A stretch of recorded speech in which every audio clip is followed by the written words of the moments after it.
कभी कभी कुछ महान लोगों को देखकर ऐसा लगता है कि हम उसी की तरह काम करें, उसी की तरह बन जाएं, और हम काफी हद तक कोशिश भी करते हैं।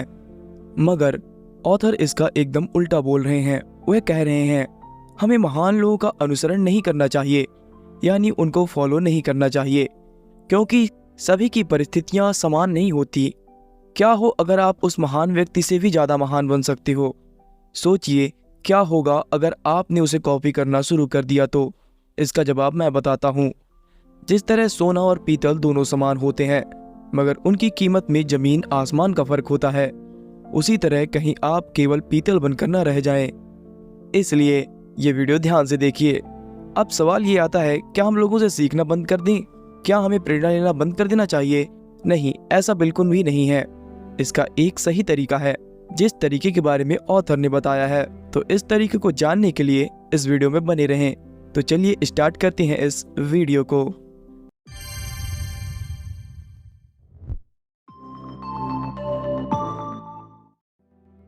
द 48 लॉ ऑफ पावर के एपिसोड 41 में आप सबका स्वागत है और हम सुनेंगे 41वां नियम। ऑथर कहते हैं महान व्यक्ति का अनुसरण ना करें।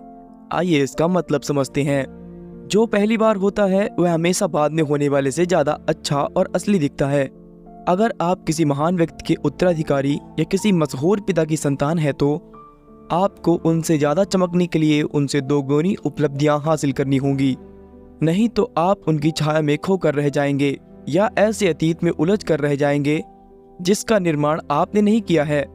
राह बदल कर अपनी पहचान और अपना खुद का नाम स्थापित करें। अवंग पिता के चंगुल से बाहर निकलें। उनकी विरासत के लालच को छोड़कर अपने तरीके से चमक कर शक्ति हासिल करें। कई प्राचीन राज्यों जैसे बंगला और सुमत्रा में जब राजा कई साल तक शासन कर लेता था तो उसकी प्रजा उसे मौत के घाट उतार देती थी। यह नवीनीकरण की परंपरा तो थी ही, साथ ही ऐसा इसलिए भी किया जाता था ताकि वह जरूरत से ज्यादा शक्तिशाली ना बन जाए और उसकी मौत के बाद उसके अहंकारी होने का कोई खतरा भी नहीं रहता था। इसलिए अब उसकी पूजा देवता के रूप में की जा सकती थी। इससे किसी नए और युवा राजा के लिए मैदान साफ हो जाता था।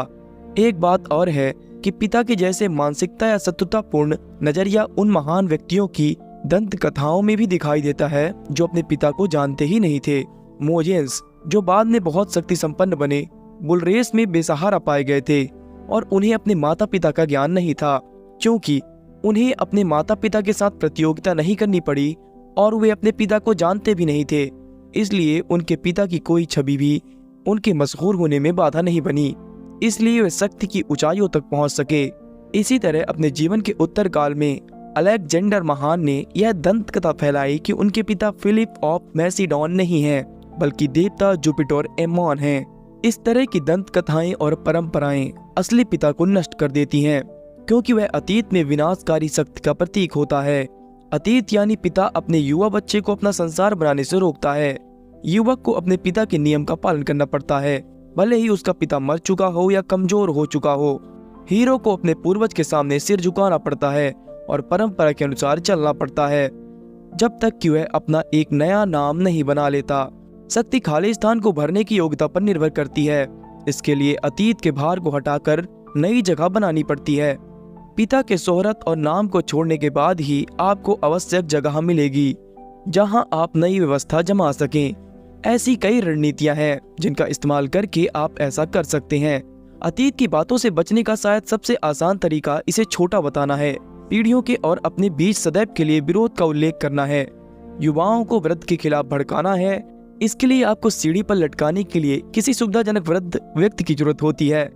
इसका अर्थ यह नहीं है कि आप किसी को नुकसान पहुंचाएं, बल्कि चालाकी से अपना एक अलग नाम बनाएं। अपने बड़ों से दूरी स्थापित करने के लिए अक्सर किसी तरह के प्रतीक की जरूरत होती है ताकि जनता इस दूरी को समझ ले।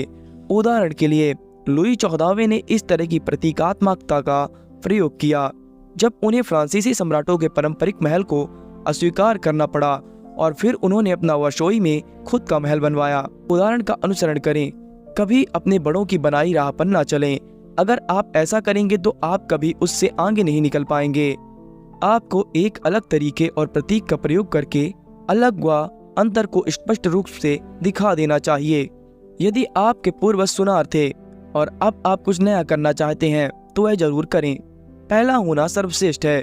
कई लोग अपने काम में फिनिक्स यानी एक आग वाले पक्षी की तरह चमक सकते थे अगर बाकी लोग उनसे पहले नहीं आए होते। किसी भी काम में सबसे पहला होना एक बड़ा लाभ है और अगर आप उस काम में माहिर हैं तो यह 2 गुना अच्छा होता है। पहले व्यक्ति के रूप में आप किला फतह कर लेते हैं। जो लोग पहले पहुंचते हैं वे जन्म सिद्ध अधिकार के कारण शोहरत हासिल कर लेते हैं और उनके बाद पहुंचने वाले लोग छोटे पुत्रों की तरह होते हैं जिन्हें संपत्ति की खुरचन ही मिलती है। सोलोमन के पिता कुशल योद्धा थे, लेकिन सोलोमन ने समझदारी से शांति का विकल्प चुना। अपनी दिशा बदलने के कारण उनके लिए हीरो बनना ज्यादा आसान हो गया और हमारे महान फिलिप द्वितीय ने विवेक से सिंहासन पर बैठ के पूरी दुनिया पर शासन किया, जिसे देखकर पूरी दुनिया हैरान रह गई। अगर उनके अजेय पिता शक्ति के आदर्श थे तो फिलिप विवेक की प्रतिमूर्ति थे। इस तरह के नए रास्ते पर चलकर समझदार लोग महान लोगों की श्रेणी में अपना नाम लिखा लेते हैं। अपनी कला को छोड़े बिना चतुर लोग आम रास्ता छोड़ देते हैं और व्यवसाय में भी श्रेष्ठता की ओर नया कदम बढ़ाते हैं। इस तरह के कई उदाहरण हैं, जैसे होरेस ने महाकाव्य की राह वर्जिल के पास ही रहने दी, मार्शल ने गीत होरेस के पास रहने दिए, टेरेंस ने कॉमेडी को चुना और पार्सियस ने व्यंग को। इनमें से हर व्यक्ति साहित्य की अपनी विद्या में सर्वप्रथम होने की आशा कर रहा था। काम चलाओ नकल कभी साहसिक कल्पना का स्थान नहीं ले सकती है। इतिहास का अध्ययन करने पर हमें एक जिद्दी मूर्खता के बारे में पता चलता है जो सख्त की प्रबल विरोधी है, और यह है अंधविश्वास कि अगर आपसे पहले वाला कोई काम करके सफल हुआ है तो आप भी वही काम करके उसी तरीके से करके उसी की तरह सफल हो सकते हैं। यह अनुसरण नीति या बात रचनात्मकता के रहित लोगों को ललचा सकती है क्योंकि यह आसान है और यह उनकी बुजदिली तथा आलस्य को अच्छी लगती है। लेकिन परिस्थितियां कभी ठीक वैसी ही नहीं होती। आपको अतीत से हमेशा उल्टा और क्रूर रणनीति अपनाना चाहिए। अपने से पुराने समय की सभी पुस्तकें जला दें और परिस्थितियों पर भिन्न प्रतिक्रिया करना सीखें। किसी भी तरह की नहीं बल्कि अपनी अलग राह बनाएं। अंत में ताकत और समृद्धि हमें आलसी और निष्क्रिय बना देती है। जब हमारे पास शक्ति आ जाती है तो हमें काम करने की जरूरत नहीं होती। यह एक गंभीर खतरा है।